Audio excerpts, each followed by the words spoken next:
Assalamualaikum warahmatullahi wabarakatuh. Waalaikumsalam warahmatullahi wabarakatuh. Alhamdulillahirabbil alamin. Wassalatu wassalam ala Rasulillah. Alhamdulillah berjumpa kembali dengan saya Adion di program Kisma, kajian Islam tematik edisi ke-10 pada hari ini Jumat 25 Juni 2021. Insya Allah 1 jam ke depan kajian kita akan membahas tema negara tanpa pajak. Mungkinkah? Bersama narasumber kita Ustadz Fatoni. Kita sapa beliau Ustadz Fatoni. Assalamualaikum Ustadz. Waalaikumsalam warahmatullahi wabarakatuh. Alhamdulillah. Kabarnya gimana Ustadz? Alhamdulillah sehat walafiat dalam lindungan Allah Subhanahu wa taala. Mudah-mudahan demikian juga pada para pemirsa sekalian dimanapun berada. Ya, alhamdulillah. Mudah-mudahan semuanya kita dalam lindungan Allah Subhanahu wa taala. Amin amin amin ya rabbal alamin. Pemirsa, beberapa waktu lalu muncul wacana bahwa pemerintah akan mengenakan PPN sebesar 10% sampai sembako, sekolah, bahkan biaya persalinan. Wacana ini diduga bocor ke masyarakat dan sontak membuat heboh jagat media nasional. Banyak dari kalangan ekonom, politisi, pengamat, bahkan rakyat biasa yang berkomentar dan merasa keberatan akan wacana tersebut. Benarkah anggaran pemerintah mengalami pendarahan yang demikian dahsyat sehingga sembako pun dikenai pajak? Lalu bagaimanakah Islam mengelola perekonomian negara? Mungkinkah Islam mewujudkan negara yang bebas pajak? Kita akan kupas pada materi Kismah hari ini. Karena Ustadz Fatoni sudah hadir di tengah-tengah kita, langsung saja kita simak paparan materi beliau. Monggo Ustadz, tafadhol. Baik, jamaah sekalian, para pemirsa dimanapun berada, dalam beberapa waktu terakhir ini memang banyak santer ini ya, komentar, tanggapan dari masyarakat terkait dengan rencana pemungutan pajak ya untuk sembako, juga dalam pendidikan dan persalinan begitu ya. Nah, kalau selama ini kan sembako pendidikan dan persalinan selama ini kan tidak atau bebas pajak atau tidak dikenakan, bukan merupakan objek pajak. Nah, ini kan masyarakat menjadi panik begitu ya dengan kondisi, apalagi kondisi pandemi ini semakin hari bukan semakin membaik kondisinya, kan semakin berat ya beban masyarakat ini, apalagi ditambah ada rencana kebijakan untuk pemungutan pajak ya, PPN untuk sektor sembako. Ini sembako kan berarti kebutuhan pokok masyarakat yang mengenai langsung masyarakat pada umumnya kan ya, hampir setiap hari, apakah itu kebutuhan pangan setiap hari, apakah beras, minyak, gula dan sebagainya yang setiap hari memang dikonsumsi oleh masyarakat. Nah, ini akan dikenakan pajak, tentu ini menjadi berat ya kondisi masyarakat, apalagi kondisi masa sekarang ini banyak juga PHK di perusahaan-perusahaan, kemudian lapangan kerja semakin sempit kan gitu, kesempatan kerja juga demikian. Untuk bidang usaha juga menjadi lesu dengan kondisi yang ada ini efek dari pandemi ini ya. Tentu kalau ini kebijakan ini benar-benar dilaksanakan tentu kurang bijak ya. Ini namanya kebijakan yang kurang bijak gitu. Tentu, dan ini masyarakatnya banyak yang tidak sepakat ya, tidak setuju adanya sudahlah kemudian pajak di berbagai sektor itu sudah semakin memberatkan masyarakat, sudah memberatkan masyarakat selama ini, apalagi kemudian ditambah lagi untuk pajak yang tiap hari apa dibutuhkan masyarakat ya. Misalnya beli beras kena itu, sembako, beli minyak kena PPN dan sebagainya dan sebagainya. Tentu ini apa namanya, kalau kita berharap kebijakan ini tidak dilaksanakan tentu ya, apalagi kemudian kondisi efek dari pandemi ini sangat memberatkan masyarakat. Begitu, A. Iya, ya. Terima kasih, Ustaz. Sebelum kita ke materi, Ustaz, membahas tentang pajak ini, kita itu selalu mendengar tentang pajak dan pajak. Bahkan kalau kita ingat cerita-cerita di zaman dahulu itu mesti mengenakan pajak. Sebenarnya pajak itu gimana sih? Apa dan sejarahnya itu gimana? Sekarang itu sudah semua orang bahkan mungkin tahu pajak itu. Ya, kalau kita tilik dari sejarah memang pajak atau pungutan kepada masyarakat ini sudah dikenal ya oleh masyarakat, bahkan mungkin dikenal oleh masyarakat sebelum Islam kan begitu, sebelum diturunkan agama Islam kepada Kanjeng Nabi Muhammad SAW. Ya, bahkan mungkin di era-era apa namanya Mesir kuno, Yunani kuno itu apa namanya pungutan yang dikenakan kepada masyarakat atau dikenakan kepada rakyat itu menjadi hal yang sudah dikenal luas ya. Dan apalagi kemudian pada waktu penjajahan fisik ya yang ada di negeri kita ya Nusantara ketika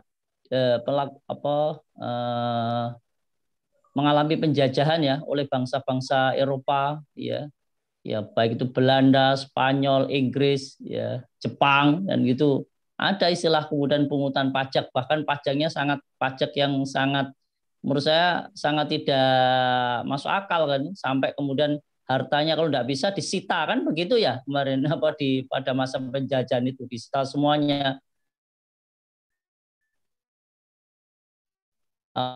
Apa namanya 30% dari kalau panen itu 60% harus diambil oleh Belanda ketika itu ya kalau dalam sejarah ya. Kemudian akhirnya kan terjadi itu apa namanya masyarakat bangsa kita ini waktu itu ya terjajah secara fisik dan memang akhirnya kemudian banyak menimbulkan penderitaan yang luar biasa begitu, penderitaan yang luar biasa di masyarakat kita itu kan begitu ya. Bahkan mungkin korban jiwa tidak terhitung lagi. Ya, ini yang terjadi dalam sejarahnya sedemikian itu ya kan gitu. Dan itu juga memang istilah pajak dan praktek pajak itu sudah diberlakukan gitu ya, sudah dikenal sejak sebelum Islam datang ya. Nah, seperti itu kalau terkait dengan sejarahnya. Nah, sementara kalau kita pengertian pajak ya kalau menurut ketentuan yang ada menurut Undang-Undang ya nomor 8 tahun 2007 itu pasal 1 ayat 1 disebutkan di sana, jadi pajak itu adalah kontribusi wajib kepada negara yang terutang oleh orang secara pribadi atau badan yang bersifat memaksa berdasarkan undang-undang dengan tidak mendapatkan imbalan secara langsung dan digunakan untuk keperluan negara bagi sebesar-besarnya kemakmuran rakyat. Nah, ini saya kutip dari Undang-Undang KUP ya, atau Ketentuan Umum Pajak, Undang-Undang Nomor 8 Tahun 2007 Pasal 1 Ayat 1 seperti itu per definisinya yang dikenal menurut undang-undang yang ada. Begitu, A.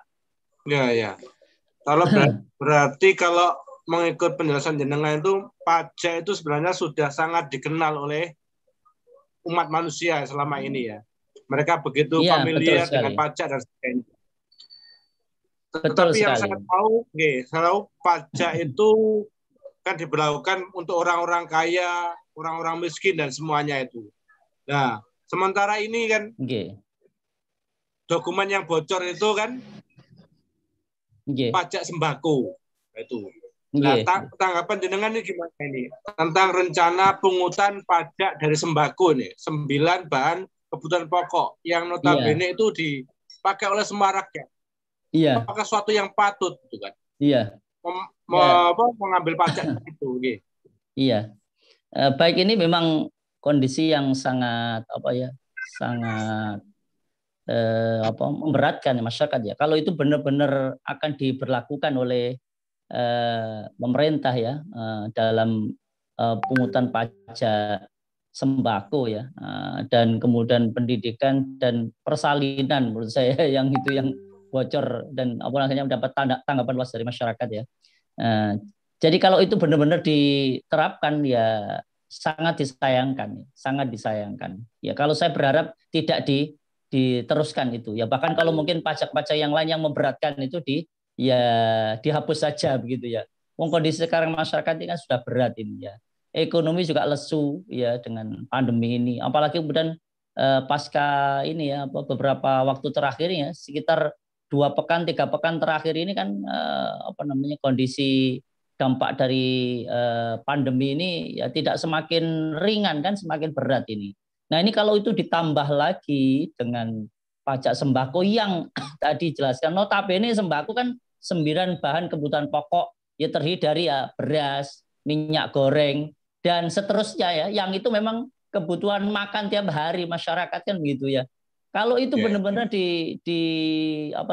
diterapkan pajak terhadap sembako itu, terutama sembako itu ya tentu akan berat ini masyarakat. Lawang sekarang aja belum kena pajak, belum diberlakukan itu saja banyak masyarakat yang sudah berat ya, bahkan pemberitaan yang ada ya, ada juga yang korban meninggal karena kelaparan dan sebagainya. Itu sudah terjadi faktanya ya. Itu yang terekspos di media kan begitu.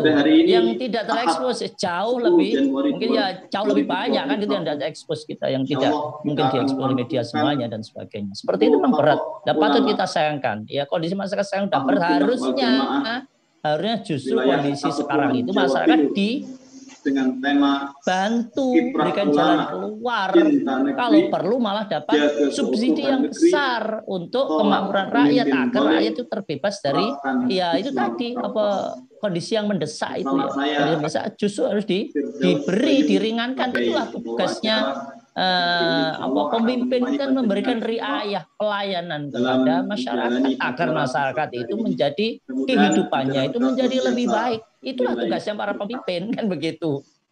Nah, diangkatlah pemimpin itu dalam rangka untuk kebaikan dan mensejahterakan rakyat. Itulah dalam konsep Islam itu seperti itu. Nah, kemudian kalau ada pemimpin semakin hari semakin kemudian memberatkan, ya tentu itu sangat tidak bisa diterima kan gitu ya. Justru dalam Islam itu pemimpin itu dalam rangka untuk memberikan kebaikan, menyejahterakan dan sebagainya seperti itu. Kalau kemudian ini diterapkan ini PPN atau pajak atau sembako ini ya semakin berat saya pikir. Dan coba kalau mau disurvei, tanya masyarakat per kepala, setuju nggak misalnya itu pasti hampir semuanya tidak setuju, ya kan? Tidak setuju ya.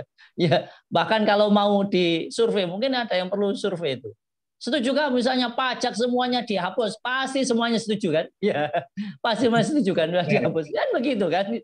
Bahkan kalau bisa, gimana kalau semua pajak dihapus dan kemudian diberi bantuan sesuai dengan kebutuhan yang dibutuhkan masyarakat? Pasti setuju kan itu? Ya. Itu semua setuju.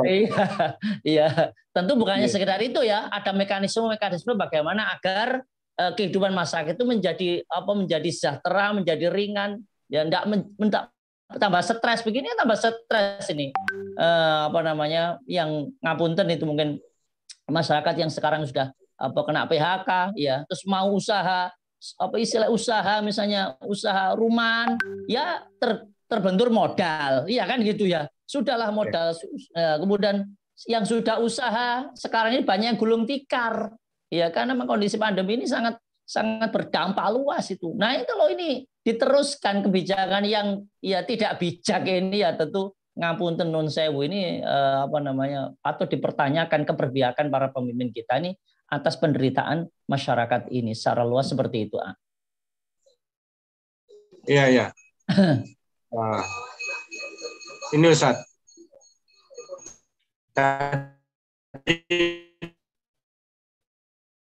Dengan kan pajak tidak bocor, seumpama tidak bocor itu ya di masyarakat mungkin akan diberlakukan. Iya, sepertinya begitu. Ya. Intinya kan maunya ditelikung, wis gak nggak usah diberitahu, langsung ya, diterapkan atau dibuatkan undang-undangnya atau peraturan-peraturan yang ada di bawahnya itu ya. Itu memang kalau itu terjadi ya memang masyarakat kasihan masyarakat. Ya masyarakat itu termasuk ya kita ini juga ya yang masyarakat yang sedang di ruang Zoom atau di link YouTube itu ya termasuk di dalamnya gitu. Termasuk ya saya gitu. Itu juga pesannya termasuk kita semuanya. Ya. Sering kalau kita itu mendengar, melihat di jalan-jalan itu ada poster. Akan kalau kita jadi warga negara baik itu dengan membayar pajak. Iya.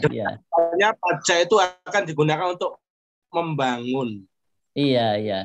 Mengapa suatu negara itu pajak itu menjadi sumber pemasukan utama untuk APBN? Kenapa ini terjadi? Apa memang di negara-negara lain juga seperti itu? Iya. Ya salah satu ciri yang menonjol ya dari sebuah negara yang menerapkan sistem ekonomi kapitalisme. Itu memang itu salah satu ciri utamanya adalah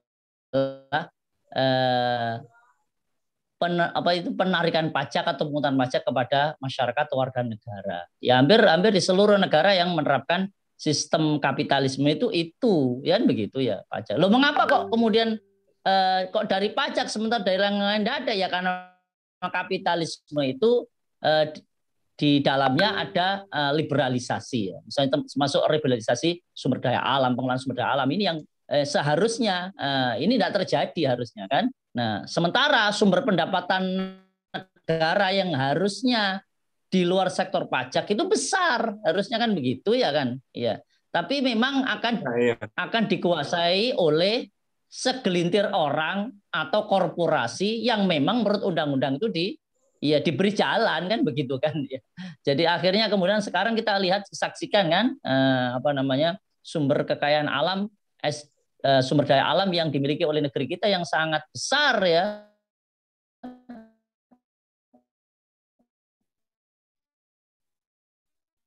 Diberikan oleh Allah yang dalam pendapatan negara dari APBN itu sangat kecil ya dibanding sektor pajak. Nah, yang dipush terus adalah sektor pajak. Ini memang salah satu ciri negara kapitalisme memang seperti itu, konsekuensinya seperti itu kan begitu. Sementara seharusnya sumber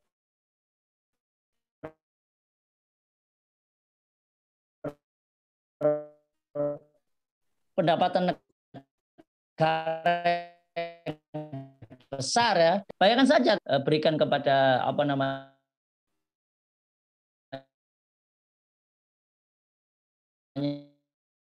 itu akan sangat besar dan sangat bisa mewujudkan kesejahteraan itu. Cuma masalahnya kan tidak bisa begitu kan, konsekuensinya negeri kita ini adalah menerapkan sistem kapitalisme yang akhirnya kemudian itu ada liberalis sektor yang menguasai hajat orang banyak itu kemudian sekarang diswastanisasi, bahkan swasta asing. Itu memang paradigma yang ada di dalam sistem kapitalisme seperti itu. Oleh karena itu maka bukan hanya negeri kita saja, negara-negara yang menganut sistem ekonomi kapitalisme ya itu pasti akan seperti itu ya. Jadi berat ini memang ya kalau boleh disebut itu ada trouble dari ujungnya sana dari pokoknya sana itu ya.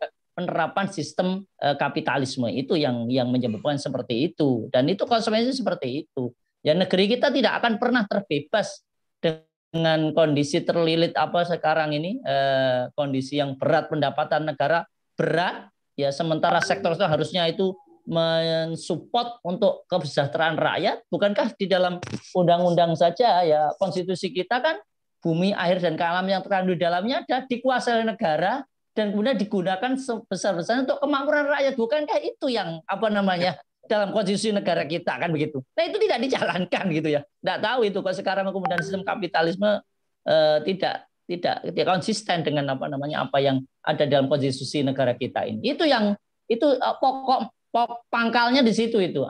Pangkal dari persoalan kita itu di situ ya. Sektor pajak menjadi berat itu kan adalah salah satu imbas dari kebijakan di dalam sistem ekonomi dan sistem kapitalisme secara umum seperti itu. Begitu. Oke. Dari tadi kita itu ngomongin pajak dalam kapitalisme ini, pajak sebagai sumber pendapatan ya. yang saya ingin tanyakan Ustaz. Okay. Pajak ini gimana? Apakah boleh suatu negara itu mengambil pajak dari rakyatnya? Apakah Islam itu mengurusnya?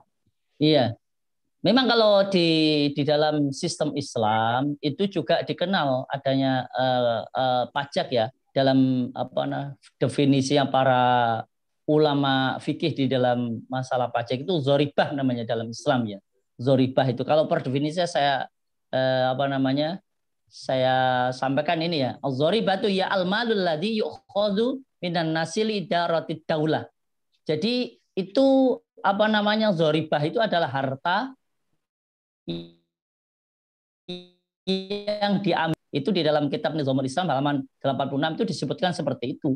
Dengan demikian memang di dalam Islam juga dikenal adanya pajak, ya kan? Dikenal adanya pajak. Hanya saja memang paradigma dan yang dibangun di dalam pendapatan pajak itu sangat berbeda antara sistem kapitalisme dengan sistem Islam. Kan boleh kalau ini yang harusnya masyarakat juga harus memahaminya, ya kan begitu ya. Ya sehingga tidak muncul tadi itu masyarakat bijak taat pajak gitu kan begitu ya. Itu kan sepertinya kok hanya pajak saja sing di opiak-opiak. Kalau bahasanya orang Jawa itu ya di opiak-opiak. Tahu ya di opiak-opiak. Ya. Jadi kewelek itu pajak kayak. Kalau sekarang sektor yang belum dipajak mungkin bisa jadi nanti kalau mau ke toilet kena pajak juga ini ya. Sehingga tidak cukup sekitar 2.000 nanti ada PPN-nya. Ini belum ini. Bisa jadi begitu. Ini coba sekarang semua sektor itu kan kena pajak ini kan, hampir semuanya kan. Kita beli ke ini ya. Kita beli produk di swalayan itu ya. Supermarket itu sudah kena pajak gitu kan. Iya gitu ya. Kena pajak gitu dan sebagainya. Jadi ini menurut saya ya ada moto itu menurut saya ya tentu kurang bijak ya masyarakat bijak taat pajak ya. Kamu harus ada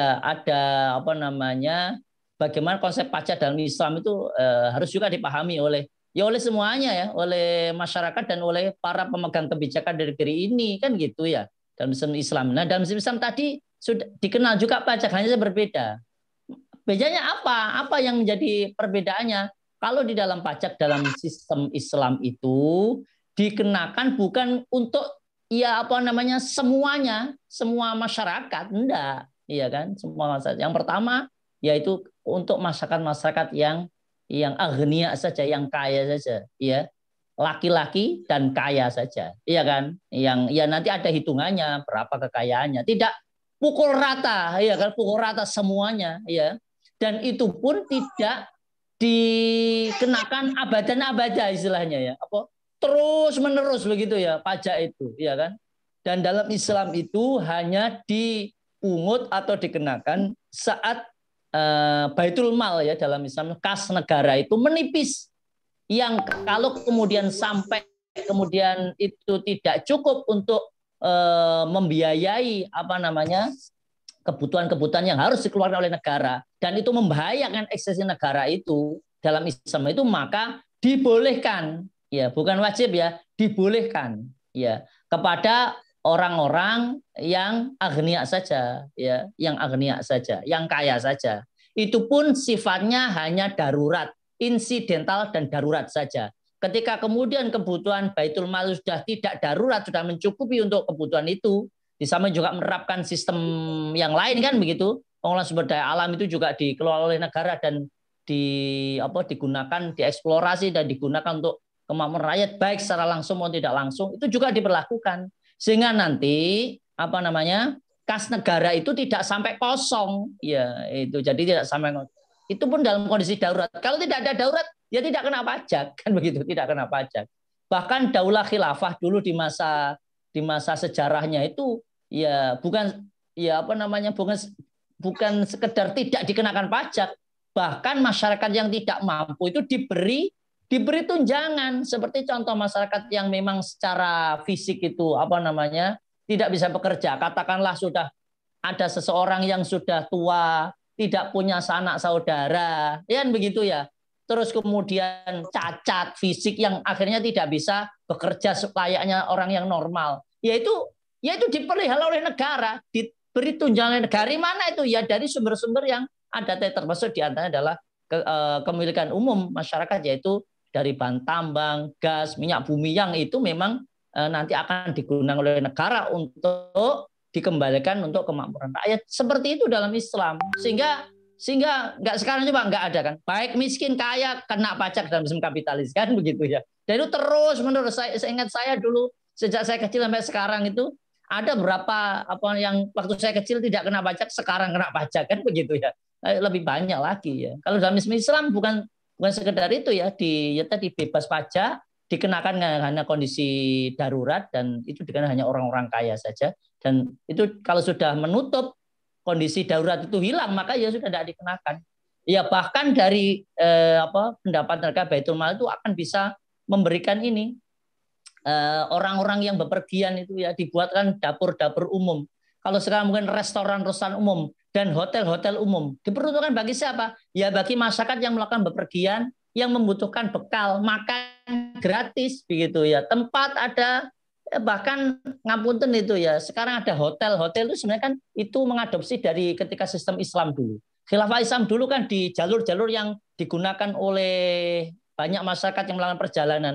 Ya kalau mungkin di negeri kita di Jawa itu misalnya di Pantura begitu ya, pantai utara itu kan perjalanan banyak perjalanan masyarakat di situ akan dibuatkan lodgement, hotel dan rumah makan yang itu gratis bagi mereka untuk menginap gratis. Dan memang itu dari mana? Jadi diambilkan dari Baitul Mal. Seperti itu. Kalau itu terjadi kan ya luar biasa kan begitu ya.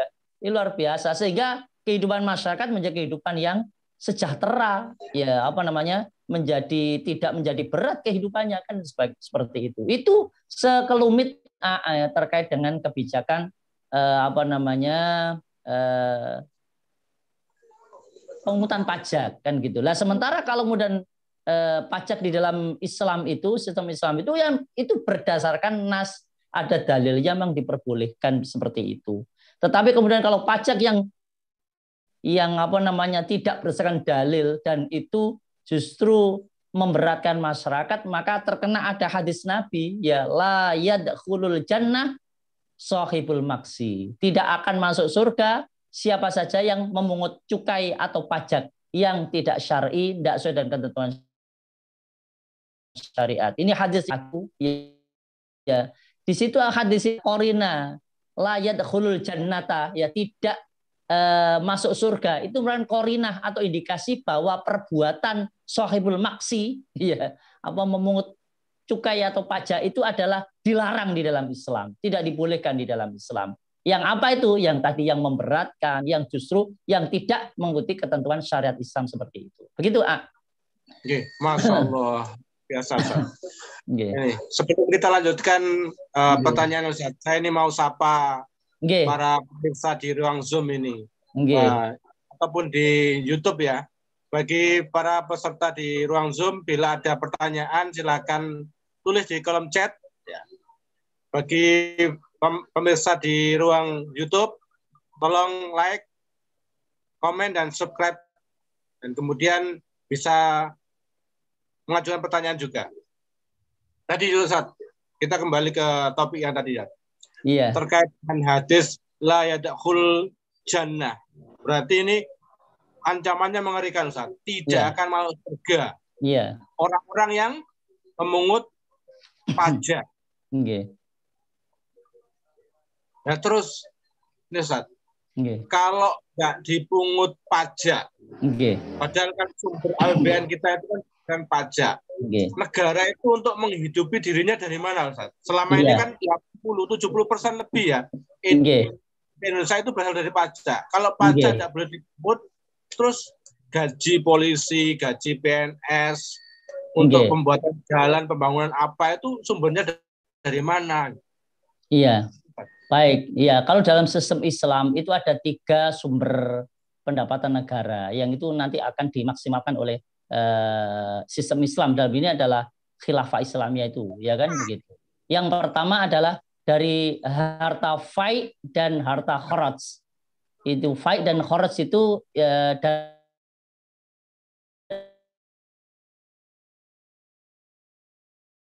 dari mana? Yaitu fikih, itu para ulama mendefinisikan itu sebagai barang rampasan perang, kan begitu ya. Harta rampasan perang itu besar sekali tuh. Coba dalam sejarah misalnya apa namanya, Rasulullah ketika dan para sahabat ketika perang Badar itu. Perang Badar itu kaum muslimin menang dalam apa perang Badar tersebut ya. Dan ya pihak yang menang ya berarti yang kalah itu hartanya kan ditinggal di dalam peperangan. Perang konvensional ya ini berbeda dengan perang di masa modern ya. Perang konvensional itu kan memang apa dalam sejarah itu perang konvensional itu ya apa namanya membawa harta bendanya itu dibawa ya gitu. Ya harta bendanya dibawa. Kalau orang di luar Islam ya ketika dalam perang Badar itu apa namanya pasukan Quraisy Badar itu di Badar itu adalah membawa banyak harta bendanya ya untuk ketika berdagang dari Syam kan begitu ya.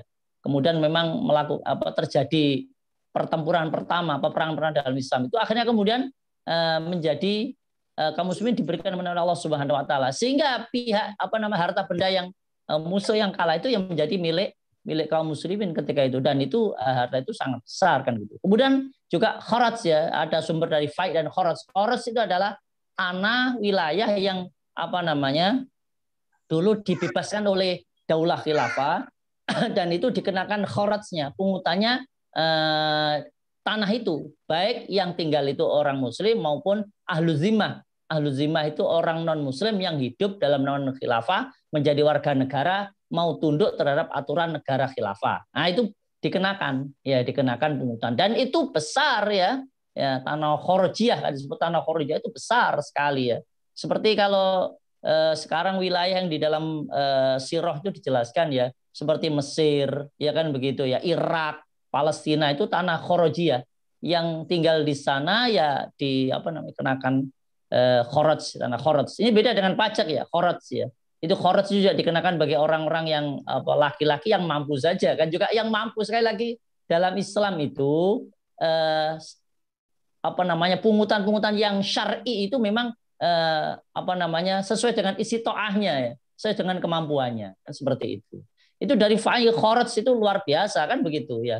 Itu dalam sejarah ya ngapunten berarti mendorong untuk perang dan perang ya. Ya tidak demikian memang ada syariatnya ya. Perang dalam Islam itu adalah untuk perdamaian. Ya, bahkan ada semacam moto ya. Perang itu adalah untuk damai. Kan begitu ya. Perang itu adalah untuk damai. Dan itu dalam Islam perang itu pun jalan terakhir dan sebagian besar dalam Islam itu kita tidak boleh menyerang duluan dalam perang dalam Islam. Ya kalau kita serang baru kan begitu. Baru kemudian mempertahankan diri dan ketika kemudian ada penghalang dakwah agar Islam tersebar ke dunia itulah yang dilakukan. Dan yang kedua yang ini ngapunten nih dan kaum muslimin yang ada di ruang Zoom itu yang jarang diekspos yaitu kepemilikan umum. Ya kalau dalam Islam itu ada namanya milkiyah ammah ya kepemilikan umum.